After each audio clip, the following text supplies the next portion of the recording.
So yes, I have seen the reviews of Death Stranding 2, and it's exactly what I expected it to be.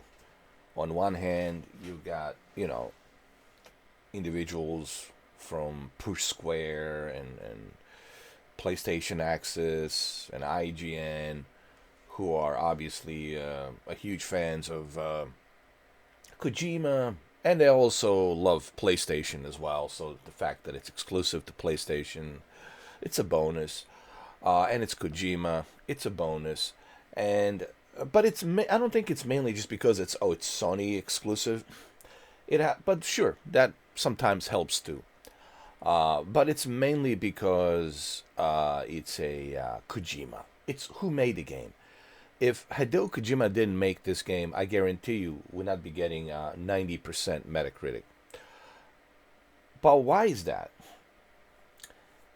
But here's the thing: as you look through these reviews, yes, it's a 90% on Metacritic, but there's also GameSpot that gave it a 7. But there's also Kotaku that didn't like it. There's others that didn't feel that it deserves like a Gaming Bolt 10 out of 10, which is ridiculous. I mean, come on, Gaming Bolt. I'm never watching another Gaming Bolt review. It's just ridiculous. And then you have this one, Death Stranding 2 on IGN. IGN gave it a 9 out of 10. It was reviewed by Simon Cardy. And I watched the whole 23 minutes of him just praising and sucking up to Kojima. Oh, he basically didn't explain, okay, what's the core gameplay that's different this time around?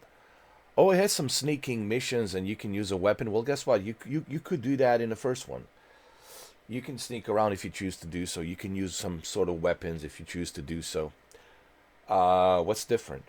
Oh, but this time around, it's you in Mexico, you are in Australia, and it's a much bigger landscape and has this huge landscape for you to explore.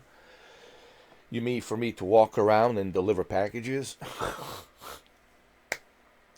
The landscape doesn't have any buildings or doesn't have any NPCs walking around. This wasn't that hard for Kojima to build. Look, no offense, but what are you doing? You just copy and paste the landscape, copy and paste the landscape, and you're expanding this empty landscape. That's not that difficult to do. What's difficult to do is building stuff around that landscape, right? Like Grand Theft Auto, everything's it's a lively city. There's a lot of stuff happening. You'll see in Grand Theft Auto 6, there's moving parts. It's not just like some empty landscape. There's a moving parts. There's things happening. I'm not saying that there aren't things happening in the Death Stranding too, but people are just uh, praising this game, and it shouldn't be getting this kind of praise. Even Kojima says so. Like, I didn't make this game for everyone, but again, we're going back to simping. There's a lot of simps who just like to simp for the fact that it's a Kojima, and I think that's wrong. You shouldn't be just like pulling Jeff Keighley. Like, it's almost like Jeff Keighley paid everybody. Here's the money. Here's the money, and just suck it up and give it a great score. I'm not saying that the game doesn't look great. Yeah, it looks great, but give me a break, dude. It deserves solid 8 at best. Solid 8 at best. Or a solid 7 like GameSpot gave it. So this guy clearly, I'm not going to go through all the details on what he says, but I'll just give you a little, a small little bits and pieces of the verdict. The original Death Stranding held promise, a complex, often confusing, but never contrived first draft, a reflective journey across the lost America. It's established the world and its rules with a flourish. Even I found it stumbled along the path. But in Death Stranding 2, on the beach, Australia plays host to an expanded vision and its more accomplished achievements in nearly every facet. It removes almost all of the friction that weighed down its rookie effort, delighting with a truly unpredictable story full of intrigue. Speak proper English. He's just praising dude, you're not telling me anything. You're just telling me that, oh, it's great, but you just have to trust me that it's great. You're not giving me any like details as to like what's so different this time around. You know. Anyway, uh, he's. I think this guy from Australia, so he's like he had a hard on that. Oh, now it's in Australia. Ooh, wow. Well, what was the problem with the America? Like you didn't like the fact that it was in the America the first time around, so you gave it a low score, but now it's in Australia, you give it a high score. Some of these reviews, man. Um, it removes almost all the friction that weighed down its rookie effort, delighting with a truly unpredictable story, full of intrigue and Malabel stealth action playgrounds hidden in his vast, hauntingly beautifully beautiful version of Australia. Yeah, you see what I'm saying? Like, so this guy, I guess he had a problem that the game was being played in America first time around, but now that's in Australia. He's probably Australian. Oh, mate, great. Yes, at times it's unapologetically weird, but that isn't what defines it. It's an inevitable journey packed full of both shock and awe. The sort of bold of work that deserves and courage. No, it isn't perfect. No, it isn't perfect. Oh, okay. That's what I wanted to hear. No, it isn't perfect, but it's incredibly exciting and original, never once straying from the path less trodden, and I love it. All more of it. Alright, this guy, like, whatever, dude. This must be some woke Aussie, woke Australian. Let me see. Simon Cardy. Simon Cardy. All I need to do is just look at your profile. No offense, dude. All I gotta do is just look at your profile. And that's all I needed to know. And I see your profile picture, and that's all I needed to know. Does it deserve 9? No. No, man. Even Kojima would say no, it doesn't deserve 9. Like, he didn't even explain. This guy, Simon Cardy, didn't even bother. Let's just see who this guy is, Simon Cardy. Oh.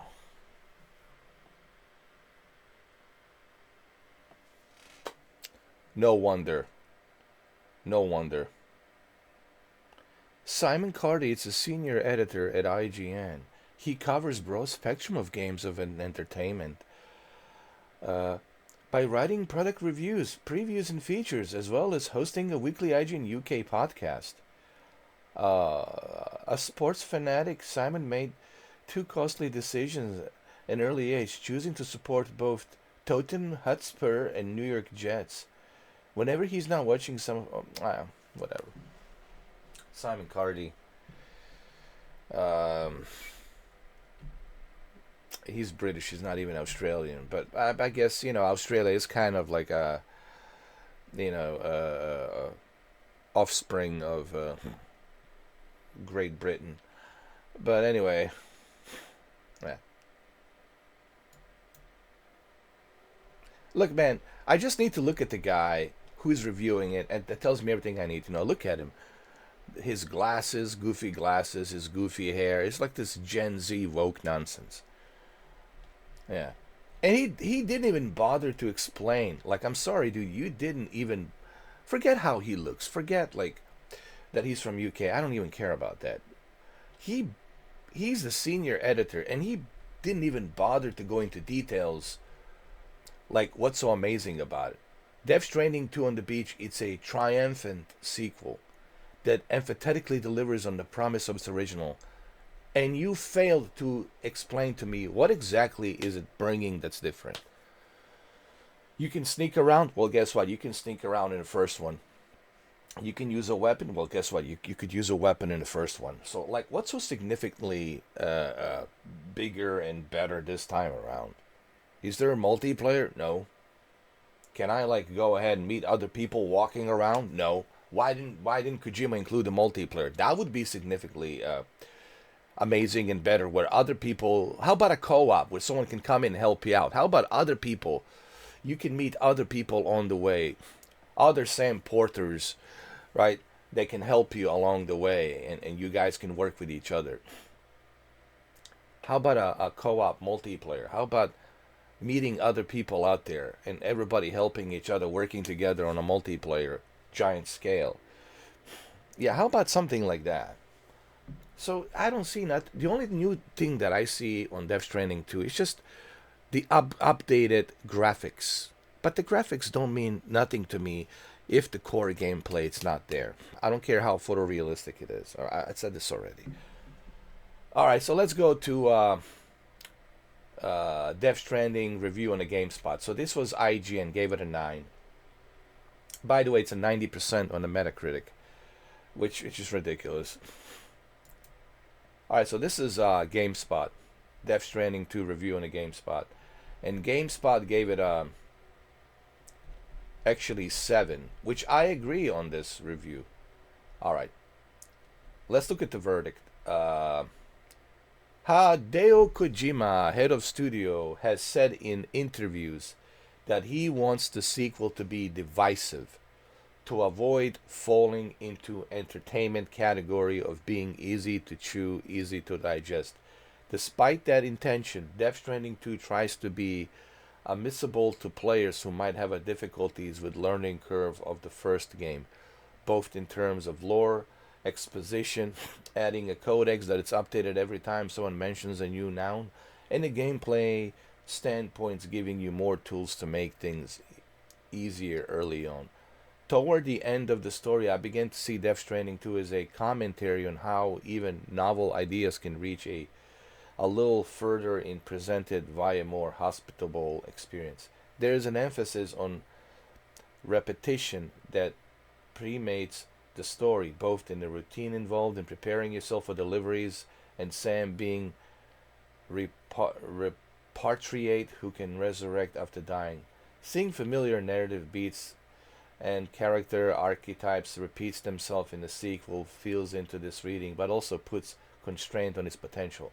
So it's more of the same. So this guy's basically saying you're getting more of the same repetition. It's just this time around, Kojima made it a little bit easier, you know, for the new players or for the players who play the first one, just a little bit easier to navigate, right? A little bit easier to kind of push through. The first Death Stranding was early. Hold on. The first Death Stranding was eerily prescient, releasing in 2019. It was impossible to divorce it from the COVID-19 pandemic that followed a year later. The parallels between preppers living in bunkers and people struggling to find a way to connect with others, reflecting a period of quarantine and uncertainty about the future. By contrast, Death Stranding 2 is less precise and clear about what it wants to say. It seems committed to making you ponder many things at once, inviting different takeaways. Its story touches on topics like the increasing harms of climate change. You see, I don't like that. You know, it's like this save the trees and all these messages. I don't like when the game has a message like, oh, save the trees, or it becomes woke. I don't want any messages. I don't want any messages at all. Just entertain me, dude. Remember, we make video games for entertainment. I'm not interested in politics. I'm not interested in just don't inject any politics at all, dude. When I see politics in a video game, that's when I say, all right, that's it. I'm out. Like, you need to bring me the entertainment. I'm playing your game to be entertained. I don't care about politics. Never did, never will. I want to be entertained. That's the bottom line. So let's see what else it says. Its story touches on topics like the increasing harm of climate change, how our everyday actions are being automated with each passing day, the damaging presence of guns, the clash between governments and privately owned entities, and the importance of helping others in a way we can.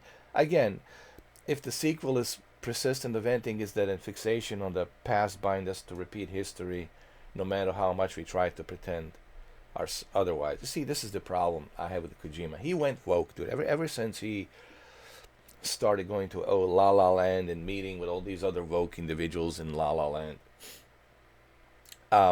he became woke, you know. And I'm pretty sure Jeff Keighley's super woke. I mean, Jeff. If anybody's super woke, it's Jeff Keighley. So, and that's his friend down there in L.A. And so he went kind of woke. This used to be a guy, who I'm talking about Hideo Kojima used to be a guy who used to make really badass games that entertain us. Like Metal Gear Solid. I mean, Guns of the Patriots, for crying out loud. But he's not that type of a guy anymore. Ever since he split from Konami, he's not the same person, man. So it got a good. So I agree with this. I agree. So GameSpot actually got it right. Um, what's the bad? Repetitive story beats that are too close to the first game. So you see, that's my issue. So what am I paying that extra money for? To play? I'll just play the original. Listen, why even bother playing the sequel? Just play the original, dude, and save yourself a $70 or $80 or $90 Canadian or $129 Canadian. I think collector's edition is like 100. Yeah, I think I think collector's edition is like 129 Canadian, and deluxe edition it's like digital. It's like $90 Canadian.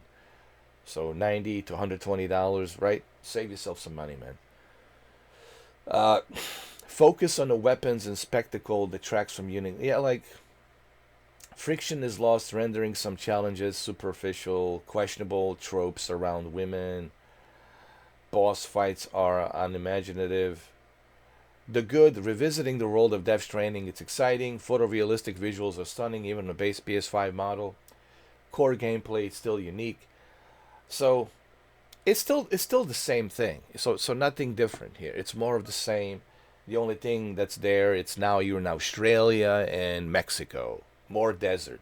Now you get, because Mexico and Australia has a bunch of desert. So now you're going to see a lot of mountain deserts and all that. But everything else is pretty much more of the same. So more of the same, and that's it. That's what you're getting. That's why I was so hesitant. I was like, man, I don't know about this. So let's go to Kotaku. So obviously, Push Square, PlayStation Access, they're huge. They're fanboys. They're Sony fanboys. So they're gonna give this the great score. IGN, of course, that guy in IGN, he's sucking up to Kojima. He loves Kojima. Anything Kojima makes, so he gave it a 9. And yet the guy in IGN forgot to explain what's so special about the sequel this time around.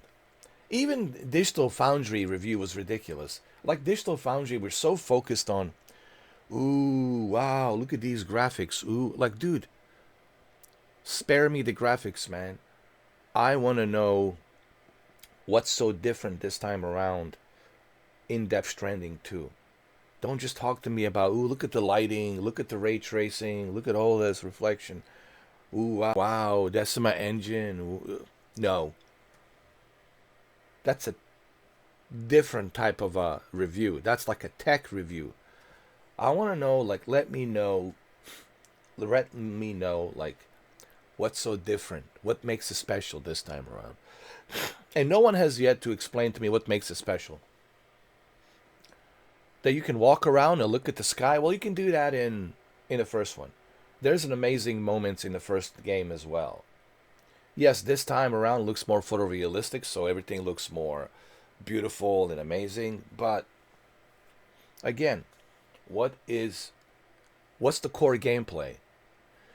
And you got all of this woke politics being injected as well, which I don't like. I don't like these messages, Any video game that's trying to tell me a message, I don't like that. Whether it's the movie, whether it's the video game, I just don't like that. Don't give me any messages. I don't want you to tell me what I should believe in.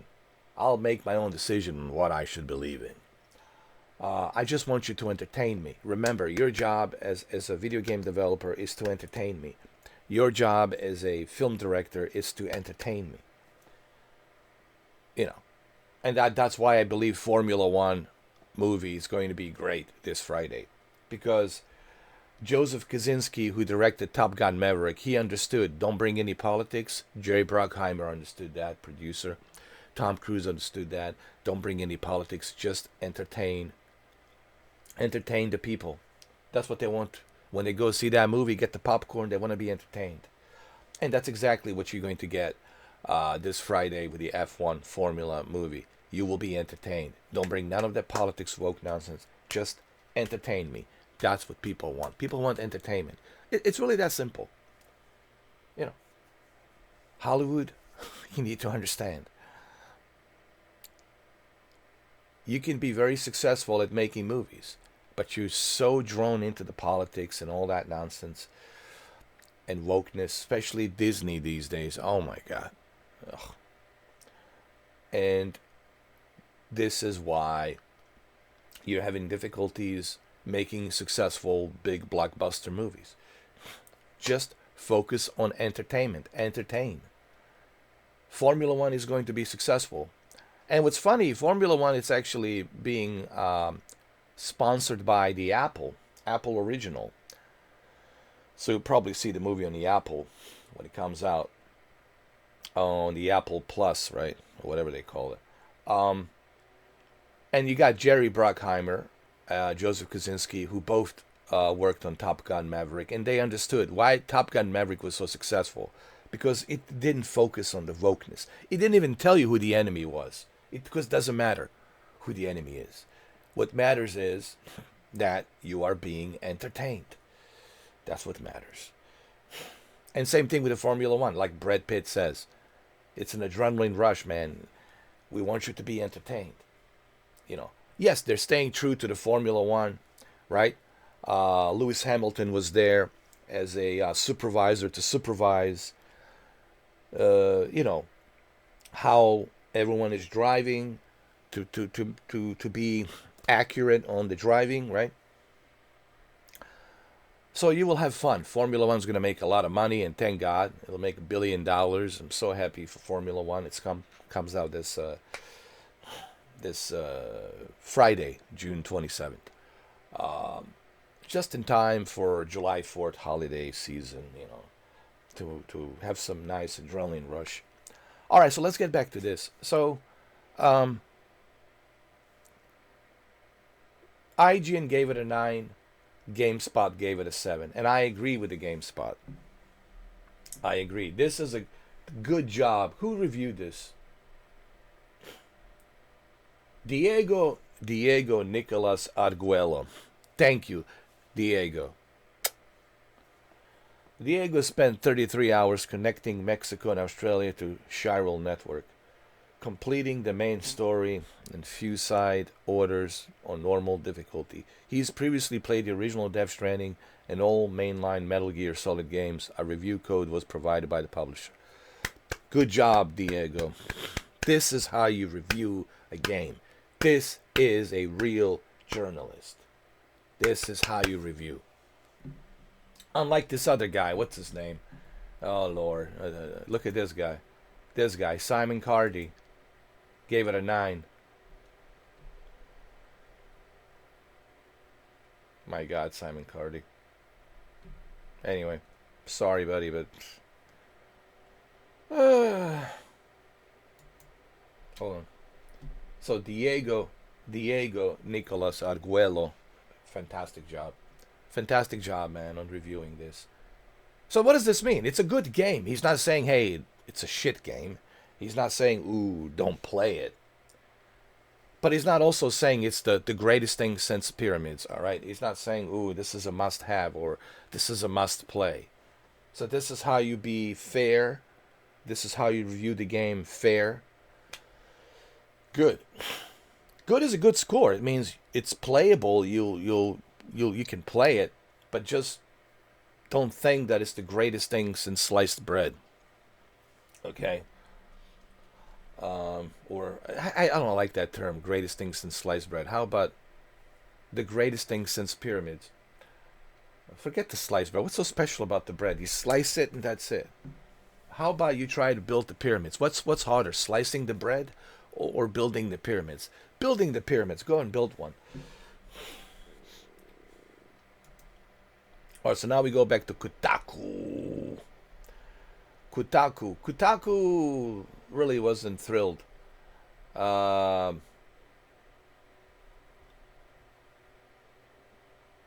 Okay, here. This tells you everything you need to know about Kotaku.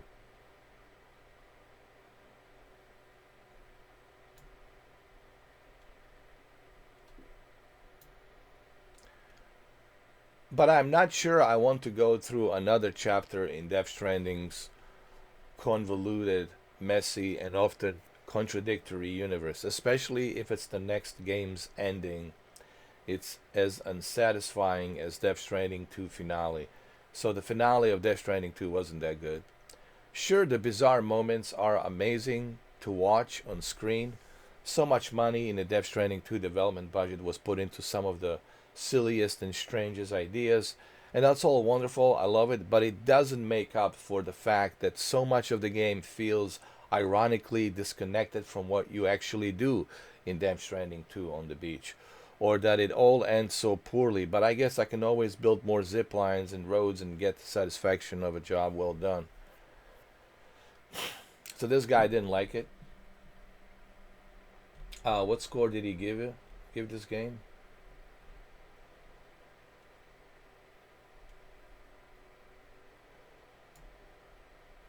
So he didn't like it. Look, I don't know what score he gave. It doesn't really matter. Basically, he's saying he didn't like it. The problem, though, is that Death Stranding 2 on the beach isn't just a really fun and satisfying delivery simulator that lets you build infrastructure and spread positivity on the Shiloh social network. It's also a Kojima-directed game, so it contains sneaking around in combat as well, as long speeches and confusing plot twists in the first game. It feels like these two parts of the experience, the cargo sim and the weird Kojima stuff, worked well together. Here, thanks to a bigger map that offers more ways to deliver packages and more ways to connect to other players, the cargo sim part of the Death Stranding has become even more dominant, and it makes the Kojima stuff feel more out of place and unnecessary. So basically, it's more of the same. So what he's trying to say, the only thing that's different is just that it's a different environment, right? You're in a desert now. You're in Mexico and Australia, vast deserts, right? But that's about it. So more of the same. Basically, just a little bit better graphics, but more of the same. That's how I would put it. Just a little bit better graphics and more of the same. More of the same. Okay, just an updated graphics and more of the same. You are in a desert mountains of Mexico and Australia, and that's about it. And then you got, of course, Game Informer. Game Informer, let's see, they gave it a 8.75, which is, okay, this is solid. 8.75, it's solid. Let's see what they said. Death Stranding 2, it's a game with faults and annoyances, but it also makes big expensive swings and is trying to establish its own unique genre, often successfully. I'll happily take the missile. I'll happily take the misses. I happily take the misses alongside the hits. The world is bizarre and beautiful and impressively thought out, from the overall design of the world down to user interface of its fictional phones. What keeps me coming back the most, though, and the reason I will continue to make deliveries after publishing this review, is Death Stranding 2's boundless sincerity. The cast is fighting for connections and the future, and I'm rooting for them even when I think they're being a little weird. Yeah. So again, what is this? So this. Let me highlight what's important. Let me highlight here what I think it's important that you guys need to understand. Let me highlight. It's right here. I will continue to make deliveries after publishing this review. That tells you everything you need to know. So more of deliveries. It's a delivery simulator. You can call it walking simulator. I call it a walking delivery simulator. So this is why I skipped. This is exactly why I skipped, because I knew that this is more of the same. If I want to play a walking delivery simulator, I can just, download the original, man, the director's cut. I'll just download the original, play the original on the PC, and that's it. I will continue to make deliveries after publishing this review. Okay, so if you like deliveries, if you like a walking simulator deliveries, and you like these long cutscenes who really mean nothing, that really mean nothing, and they're weird, and if you like the weird moments in the game, then this might be for you. But to me, I find this as a snooze fest. Like, I don't find anything here that would make me uh, super. I don't like. I just don't find it enjoyable. Just like walking around, dude, and walking around like some kind of a castaway, and delivering packages. Yeah, there's some sneaking missions. Yeah, there's some weapons you can use and upgrade to fight, but overall, it's just I guess you could call this a walking delivery simulator with a Decima engine tech demo. With Decima engine tech demo.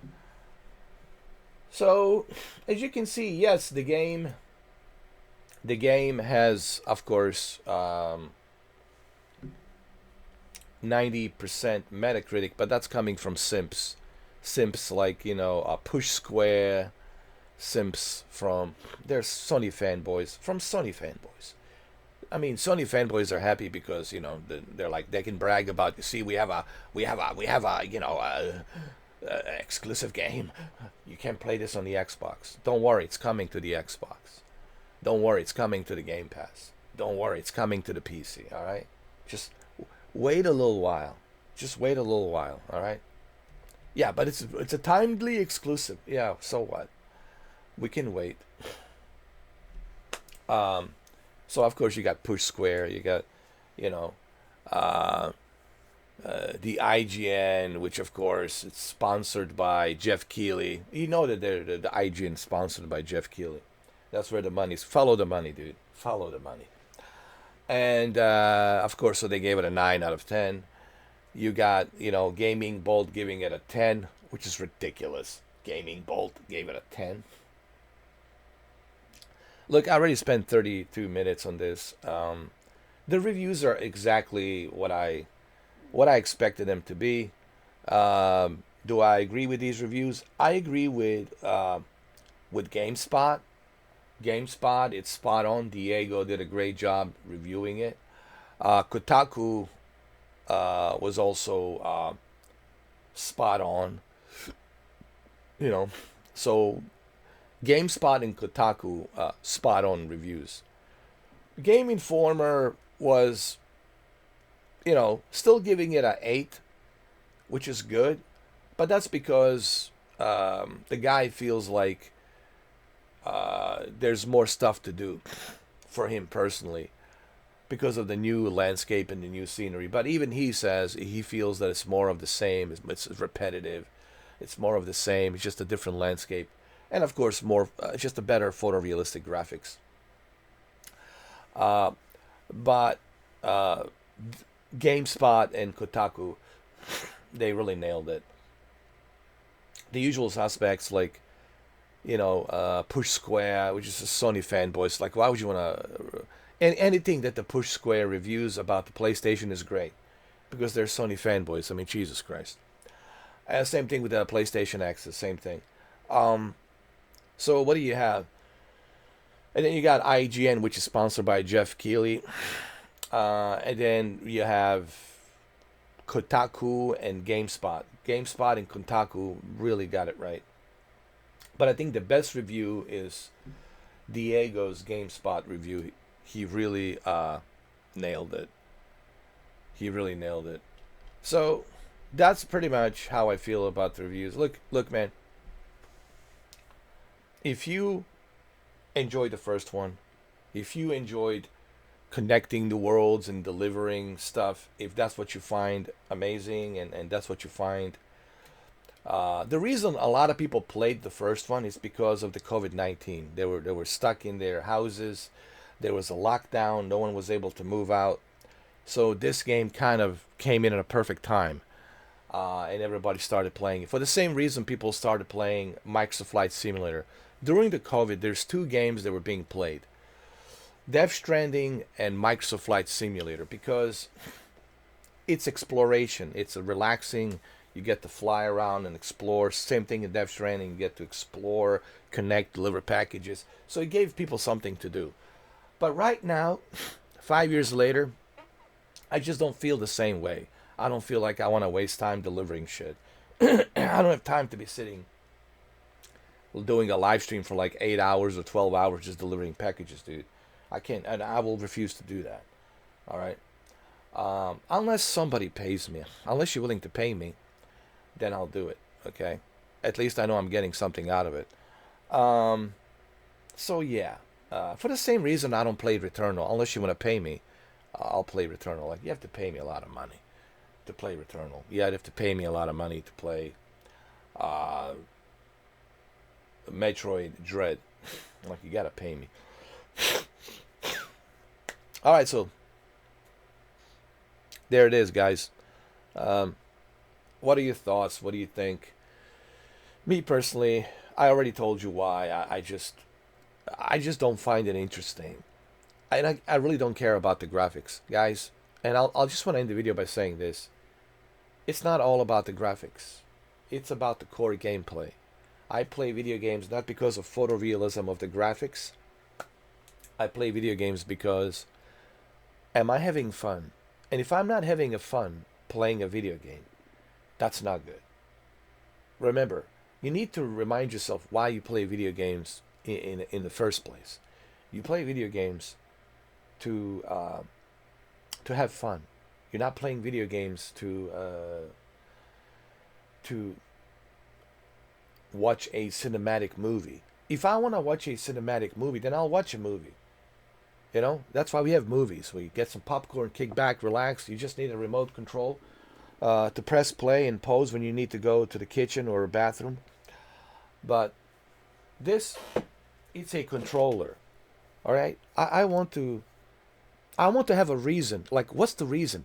Like, what is he doing? This Sam Parter, he's just delivering packages, connecting, and this old, like, he's gonna, what is he? Some kind of a Moses walking around to the Red Sea? From you know, it's like, is he like a Moses or something? You know, some biblical character. It's like, there's so much weird stuff. It's just like, I don't care about that stuff. And then all this, spread the message. We, the people, we must be careful. We must love each other. We must hold hands, sing kumbaya, kumbaya. We must save the trees. We must save the world. I don't like that nonsense. Don't bring that woke political nonsense. Just stop. Humans are the way they are. They've been, around for thousands of years. It is what it is. This is who we are as humans. You just have to put up with it. That's what it is. But just entertain me. Don't bring any like political injections. And I don't like that when they have to bring that shit.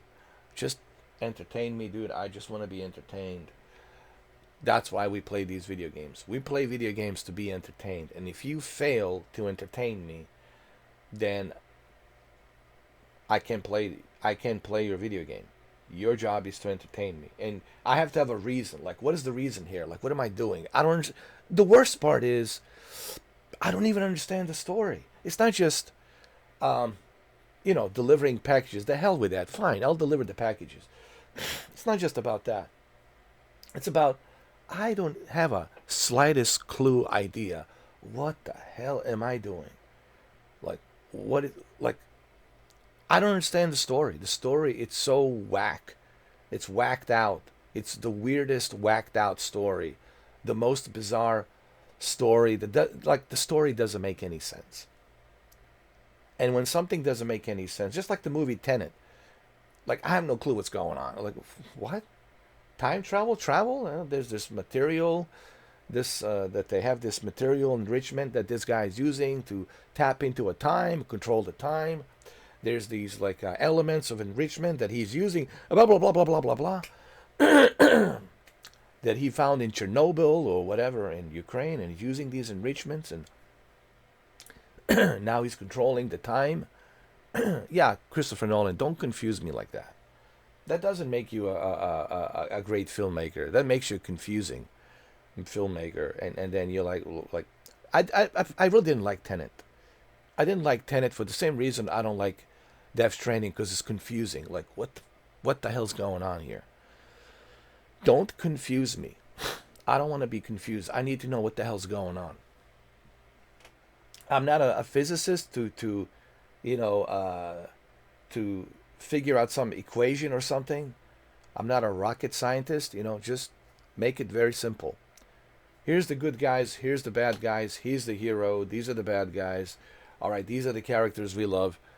Simple story like Final Fantasy VII, Final Fantasy VIII. All right, make it simple, dude. Don't make it confusing. Don't make it weird. And I feel the Death Stranding just has all of these weird elements. It doesn't appeal to me. And before I go, I know it's 41 minutes. I don't care about the graphics.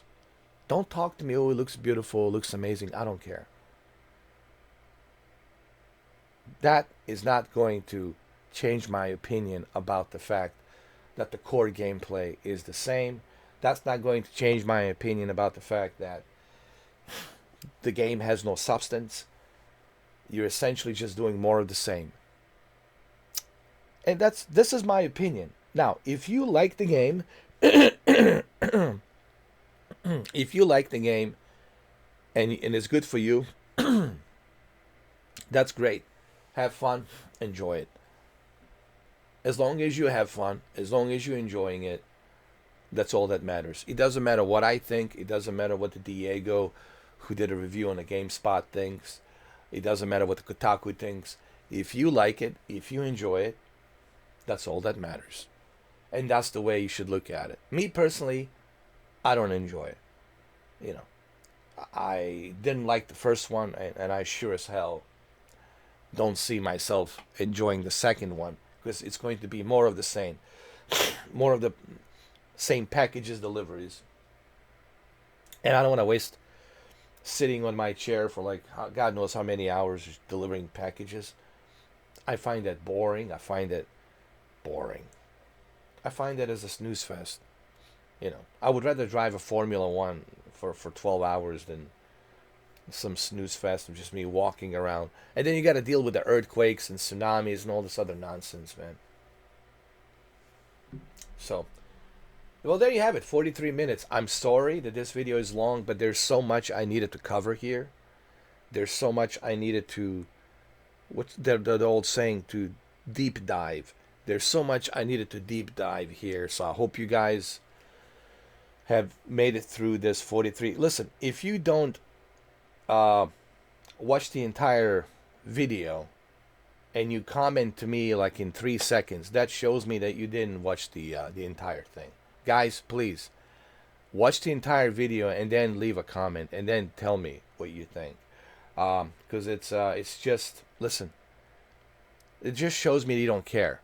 It just shows me that you want to say what you want to say.